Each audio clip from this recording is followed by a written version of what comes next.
Hey guys. So, as you could probably tell, there's a lot that went up to the video I posted on Tuesday, which was filmed on Monday, the 19th, where pretty much Donna and Jim just decided to stare at me and pretend I wasn't there. And at some points, she was like making even faces at me, like making that face she makes when she's all mad, if you guys have noticed. As I was trying to turn in my protection order that was already approved and everything, signed by the judge, and I just had to bring it to the sheriff's office because I live in LaSalle County. But it all leads back to back in April.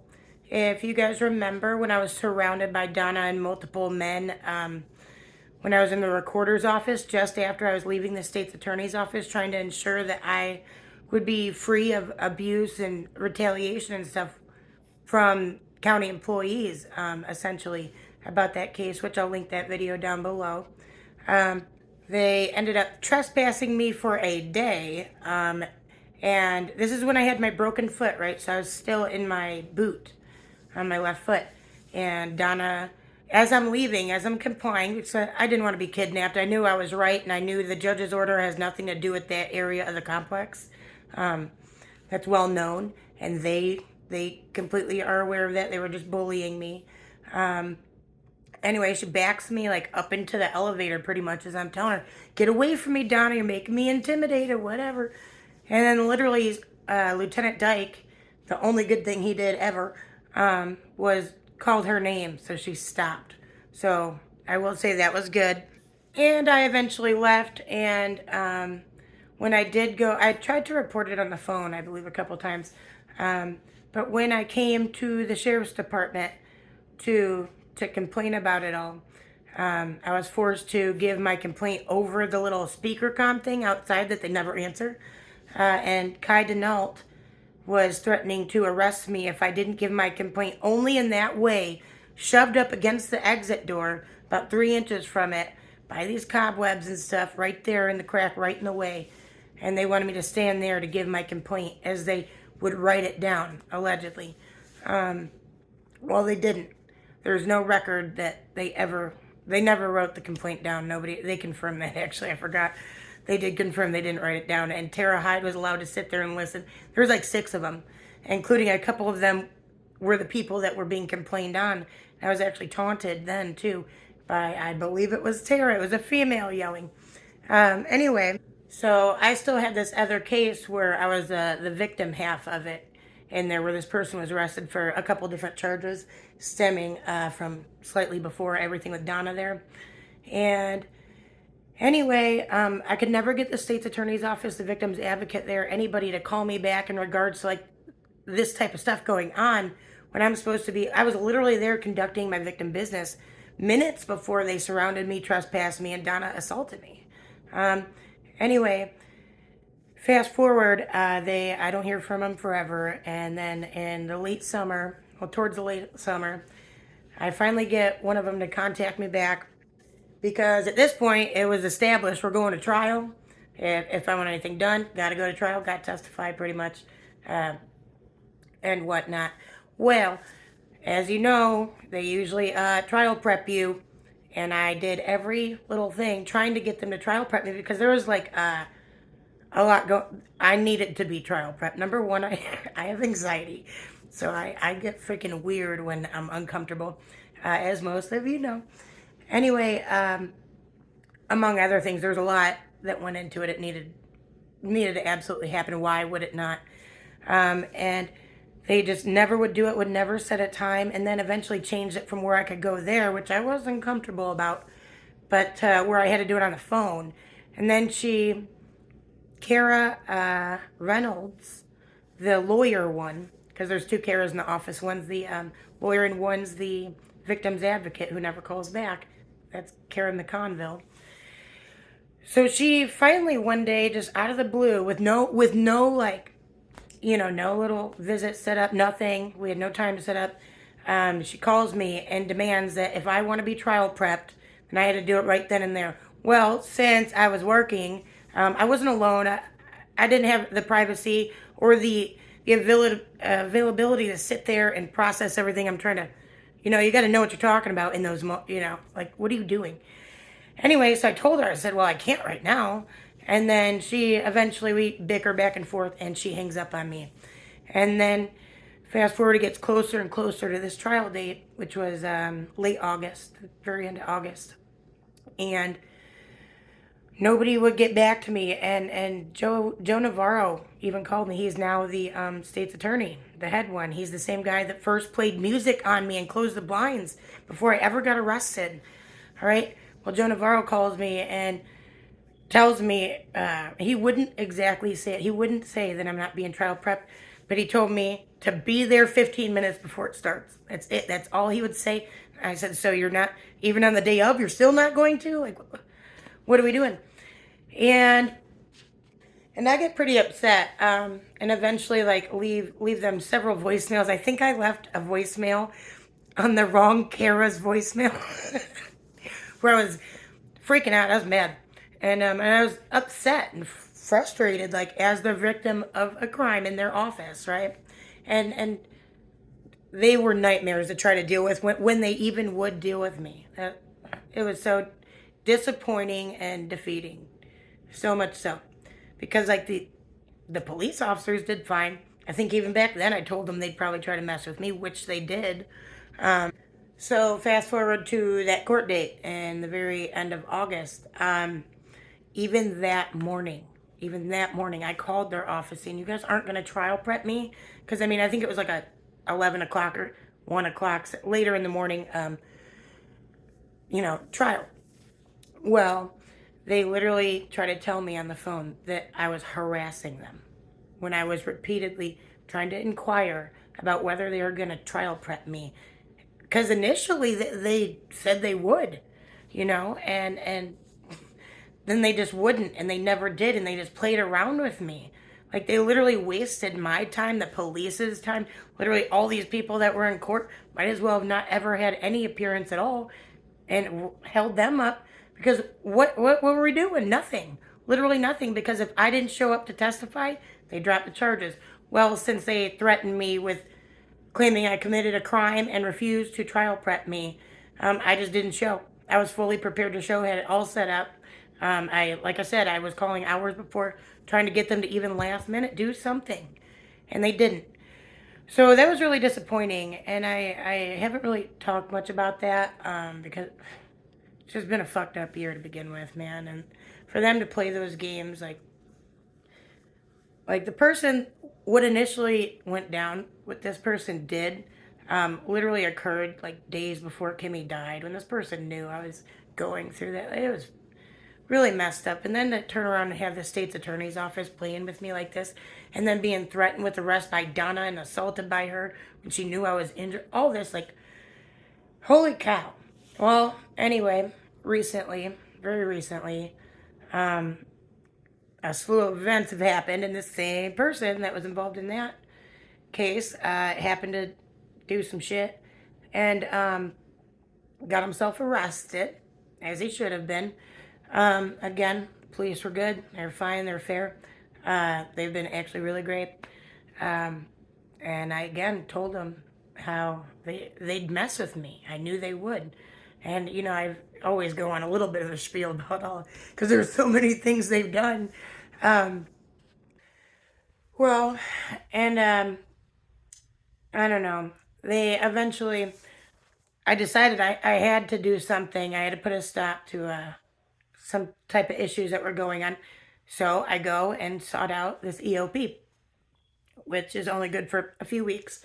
And then you have to go back. And if you want to, go for longer, you got to go in for the judge, do all that. So anyway, I went, got it granted, all this signed. And then I tried to go to Donna. And then all that happens where they just ignore me. And then everything all gathered together and what they had done to me before. Months before, like I said, where I was left with no choice but to back off completely with what was going on. And I didn't want to. I really didn't. And I was really sad and upset that they brought it that far. You know what I mean? But I've learned time and time again since this all started, like, I knew corruption runs deep, but it runs really, really deep, guys. So anyway, after they ignored me and all that, I finally got my stuff taken in, and they eventually did get served late that night. Um, but what was done, and even though it was a couple minutes, like it was really incredibly disappointing, even for people I don't expect much out of, like Donna and Jim. I know they suck. I'm not stupid. I've dealt with them for 2 years, and Donna is who, she's really she hates me. Something's wrong. It's the corruption has run so deep. It's literally taken over her life and changed her. I'm telling you, I warned her that she and Jim would be the scapegoats, and they were. And then now they're just so deep into it. Donna just hates everybody and herself, apparently. I don't know. So I, of course, like I said, I later reported this to Sergeant Baxter, what Donna did and all that, when they made me cry because they were neglecting me while I was trying to just give them my EOP and go. Because I don't have anywhere else I can go to give that to. I have to give it to them. I don't have a choice, right? I live in LaSalle County. Okay, it's a sheriff's deal. And they know that. Like, we all know that. Okay, so Lieutenant Dyke was incredibly terrible. He was so awful. He was sitting there. We had like an 8-minute phone call, I think it was, before he hung up on me. And I tried to verbally complain to him. And which I knew, I mean, he's been involved in it before. He's actually made the excuse last time when I complained to him that Donna did what she did to me and assaulted me and surrounded me and trespassed me because I told her, what was it, in December of 2021, December 9th, because it was at my court date. And she was being mean to me, and I didn't have any way to document it. But I've already told you guys about this. How I told her that her dad would be disappointed in her. And I mean that. I was it mean for me to say maybe? Was it true? Yes. And I felt bad. I knew her dad had passed. And then, shortly thereafter, I went through my own stuff with my own dad. So I definitely felt bad. But I'm hold on. I'm skipping forward now.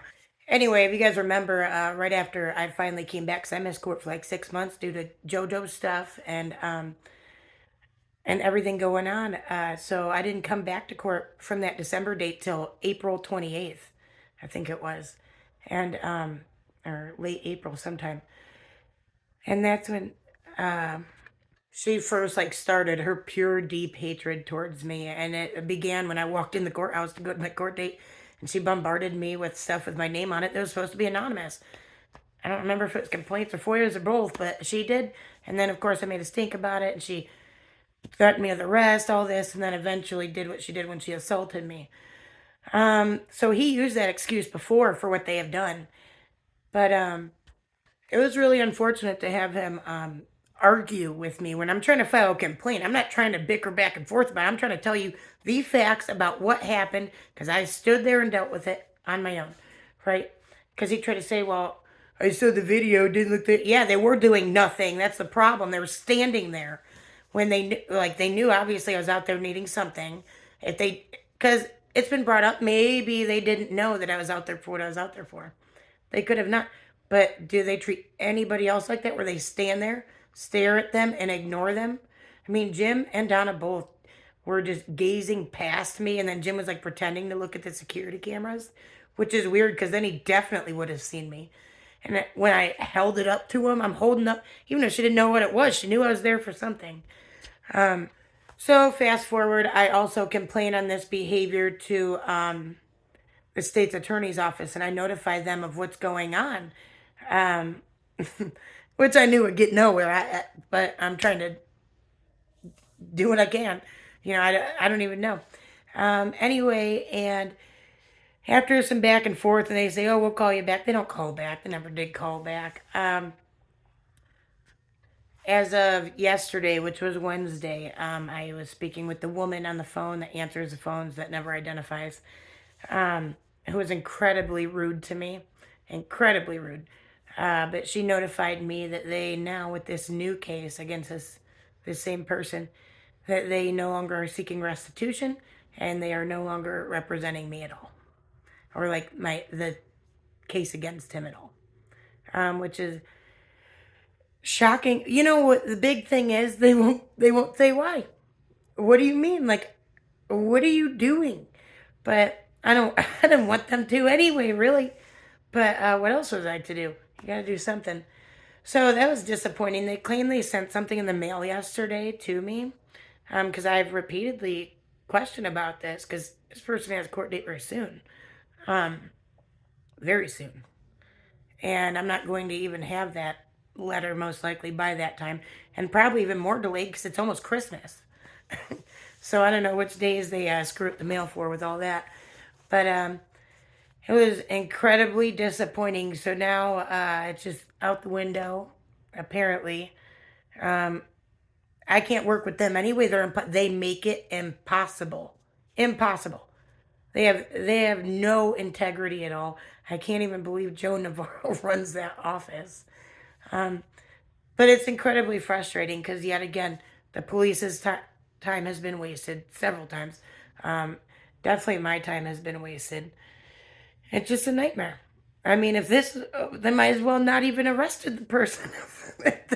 If the state's attorney's office is just going to throw it all out, like that's ridiculous. I can't even believe them.